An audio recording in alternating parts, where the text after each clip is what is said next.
Ang kwento ng tatlong isda. Noong unang panahon sa malalim na asul na tubig ng isang lawa ay naninirahan ng maraming magagandang isda. Masayang nagsasama ang mga isda. Naglalaro sila ng volleyball kasama si Ginoong Crab at naglalaro ng taguan sa lahat ng uri ng kabibe at mga bahura ng korales. Kabilang sa maraming uri ng isda ay ang tatlong maliliit na isda, sina Merlin, Gabi at Finn. Sila ay madalas na nagsasaya kapag sila ay magkakasamang tumatalon palabas sa lawa at paglalaro sa loob ng tubig. Isang araw, ang tatlong maliliit na isda ay nakita ng mga mangingisda na napadaan at tumingin sa lawa. Sinuri nila kung mayroon nga bang mga isda sa lawa. Noong makita nila na puno ng isda ang lawa, natuwa sila at gusto nilang manghuli ng mga isda. Sinabi ng isang mangingisda na, "Tignan mo, ang daming isda dito. Tignan mo, ang malalaking iyon." Sinabi ng isang mangingisda na hindi pa nila nakita ang lawang ito noon at dapat silang bumalik at huliin ang lahat ng isda bukas ng umaga.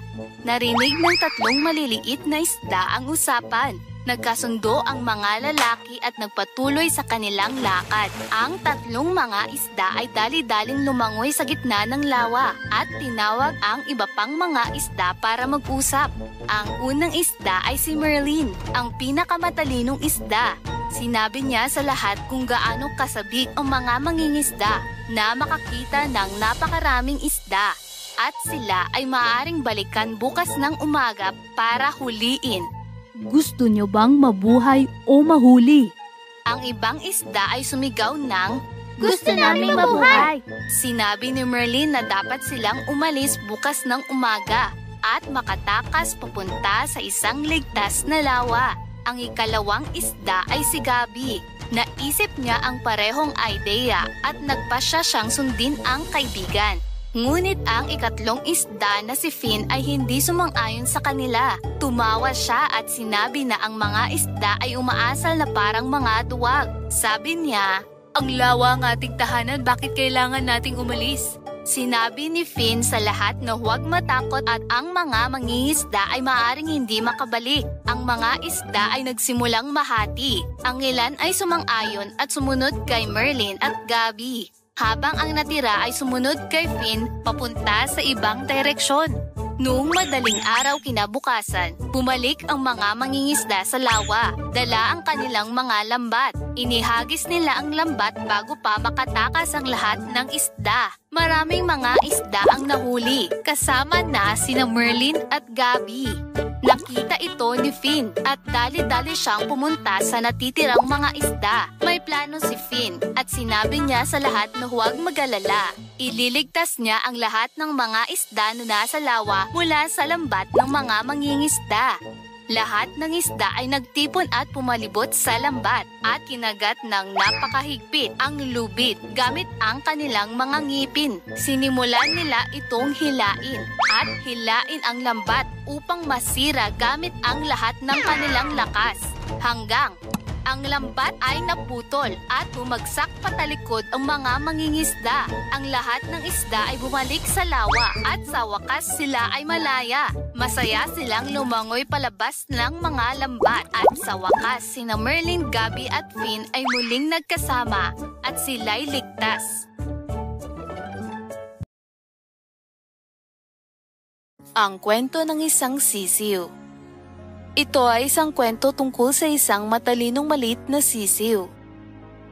Noong unang panahon sa isang magandang nayon, malapit sa tabing ilog, sa isang maliit na kubo ay naninirahan ng isang inahing manok. Ang inahing manok ay nangitlog ng 12 mga paa, kung saan ang 10 itlog ay napisa sa sisiw, ngunit ang 2 ay nanatiling mga itlog. Iniwan ng inahing manok ang 2 hindi napisang itlog sa kamalig at nagpunta sa labas upang maghanap ng pagkain kasama ang 10 maliliit na sisiw. Samantala, ang isang itlog mula sa 2 hindi napisang itlog ay napisa sa pamamagitan ng pagtuktok sa itlog gamit ang kanyang malit na tuka mula sa loob. Ang kawawang maliit na sisiw, kagad niyang hinanap sa lahat ng dako ang kanyang ina nang siya'y makalabas.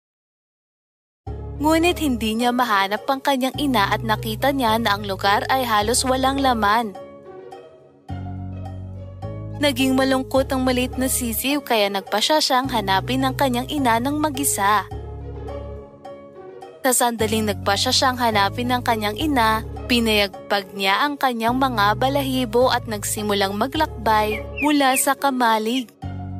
Nagsimulang maglakad ang sisiw gamit ang kanyang malilit na mga paa. Nakita niya ang isang baka na kumakain ng ilang berdeng damo.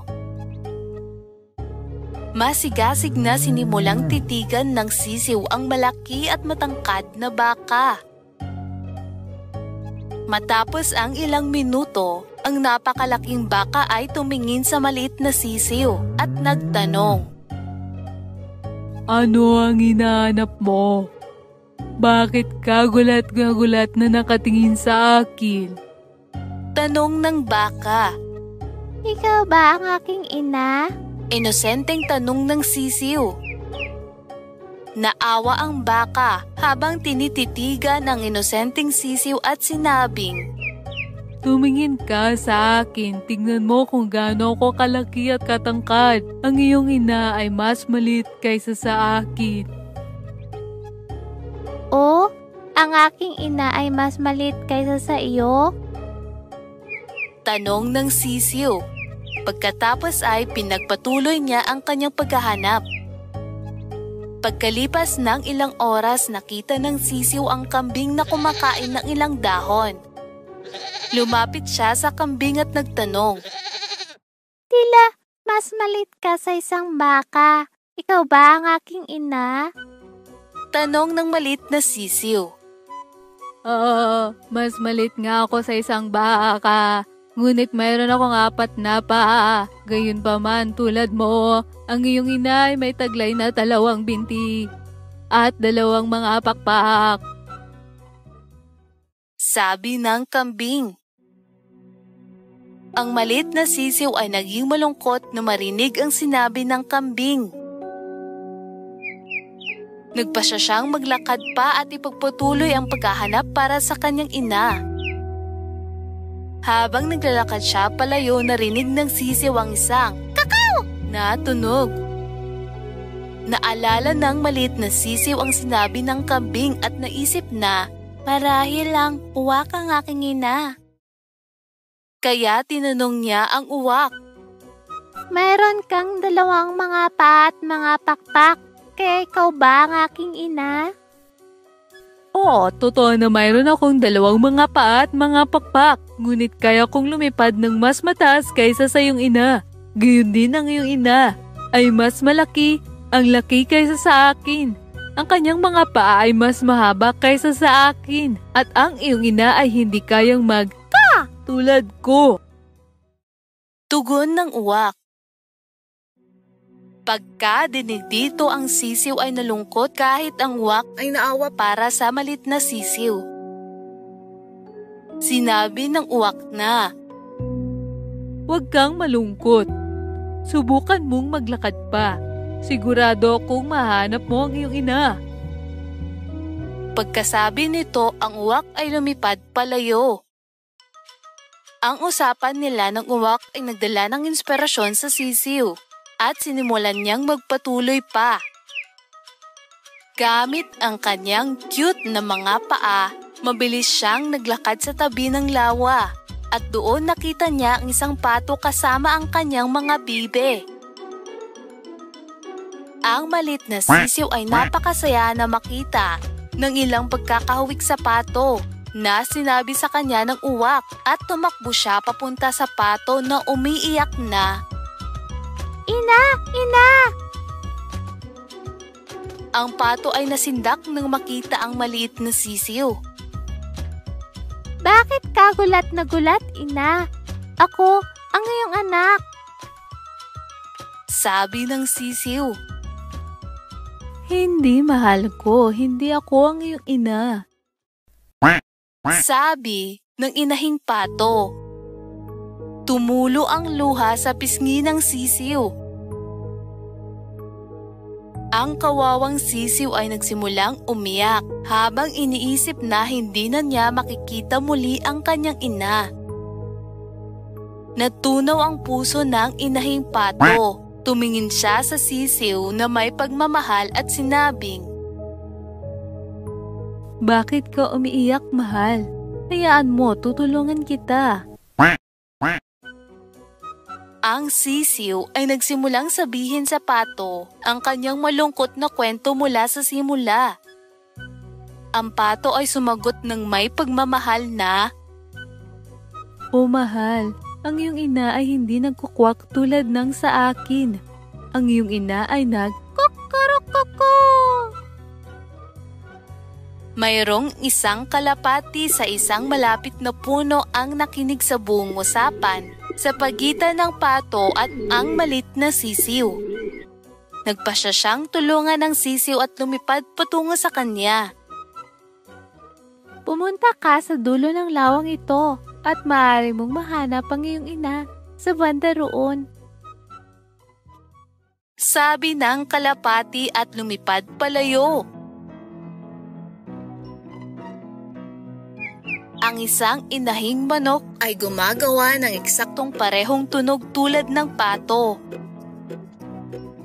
Habang naglakad pa ang malit na sisiw, narinig niya ang isang tunog. Kukurukuku! Mabilis siyang tumakbo at sinundan ang tunog. Nakita niya ang isang inahing manok na may 2 binti, mga pakpak na mas malaki kaysa sa uwak, at ang inahing manok ay nagsasabi ng kukurukuku. Ang sisiw ay nagpasya na ito ang kanyang ina at tinawag ito na Ina! Ina! Ang inahing manok ay lumiko nang marinig ang tunog na ito at agad niyang nakilala ang kanyang anak. Tinawag ng inahing manok ang sisiw na lumapit sa kanya at ang malit na sisiw ay masaya na makita ang kanyang ina sa wakas. Niyakap ng inahing manok ang sisiw sa kanyang mga pisig at pinalibutan ang kanyang anak ng pagmamahal sa pagitan ng kanyang mga pakpak. Sinabi ng inahing manok sa sisiw, Bakit hindi ka nanatili sa bahay, mahal? Umalis ako upang kumuha ng pagkain at ako'y pabalik na sa iyo ngayon. Ang inahing manok ay sabik na malaman kung paano lumabas ang malit na sisiw upang hanapin siya, kaya tinanong niya ang sisiw ng masigasig. Ipinaliwanag ng malit na sisiw ang lahat ng bagay na nangyari gamit ang kanyang cute na boses. Kwento niya sa kanyang ina kung kano siya katapang na hinarap ang mapanganib na paglalakbay upang mahanap siya. Sa pagtatapos ng kwento ng sisiw, ang inang manok ay namangha. Ngunit higit sa lahat, masayang masaya siya. Natuklasan kung gaano naging matapang ang kanyang anak na sisiw.